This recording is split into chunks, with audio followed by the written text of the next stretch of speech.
একটি গ্রামে একজন জ্ঞানী ও বৃদ্ধ কৃষক বাস করতেন। কৃষক লোকটির একটি সুন্দর ও শক্তিশালী ঘোড়া ছিল। কৃষিকাজে ভারী জিনিস বহনে ও নিত্যদিনের চলাফেরায় ঘোড়াটিকে তিনি ব্যবহার করতেন। একদিন ঘোড়াটি হারিয়ে গেল, তাকে আর খুঁজে পাওয়া গেল না।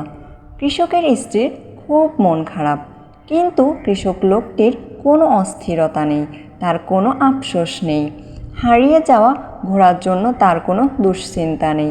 তাকে দেখে মনে হচ্ছে কোনো কিছুই যেন হারায়নি। আশেপাশের প্রতিবেশীরা এসে বলল, তোমার কি দুর্ভাগ্য, একটা মাত্র ঘোড়া, তাও হারিয়ে গেল।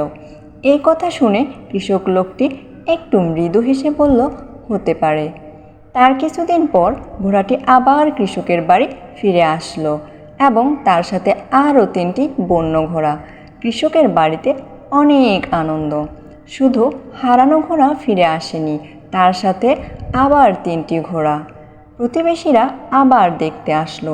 সবাই লোকটিকে বলতে থাকলো, তোমার কি সৌভাগ্য, হারানো ঘোড়া ফিরে পেয়েছো, সেই সাথে আবার 3টি বাড়তি ঘোড়া। কৃষক আগের মতোই হাসি মুখে বলল, হতে পারে। 2 দিন পর কৃষকের একমাত্র ছেলে একটা বন্য ঘোড়ায় চড়তে চেষ্টা করে, কিন্তু ঘোড়া থেকে ছিটকে পড়ে যায় এবং পড়ে গিয়ে তার পা ভেঙে ফেলে। এই খবর শুনে প্রতিবেশীরা এসে খুবই আফসোস করলো। কৃষককে দুঃখ করে বলল, এমন করে ছেলের পা ভেঙে গেল, সত্যিই বড় দুর্ভাগ্য। কথা শুনে কৃষক লোকটি মুচকি হেসে বলল, হতে পারে। পরদিনই কৃষকের বাড়িতে রাজার সৈন্যরা এসে হাজির।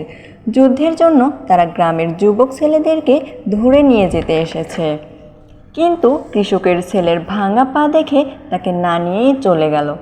এইবার প্রতিবেশীরা সবাই এসে বলল, তোমার তো দেখছি সত্যিই অনেক বড় সৌভাগ্য, ছেলেকে আর যুদ্ধে গিয়ে মরতে হবে না। মৃদু হেসে কৃষকের একই উত্তর, হতে পারে। এই গল্পটি থেকে আমরা কি বুঝলাম?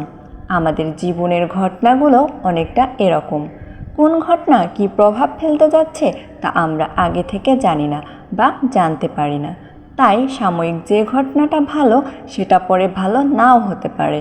ঠিক তেমনিভাবে খারাপ ঘটনার পিছনেও অনেক ভালো কোনো ফল থাকতে পারে। জীবনে অন্ধকার যেমন আসবে, ঠিক তেমনিভাবে আলোও আসবে। সুখ এবং দুঃখ দুটি আমাদের জীবনেরই অংশ। ধন্যবাদ সবাইকে।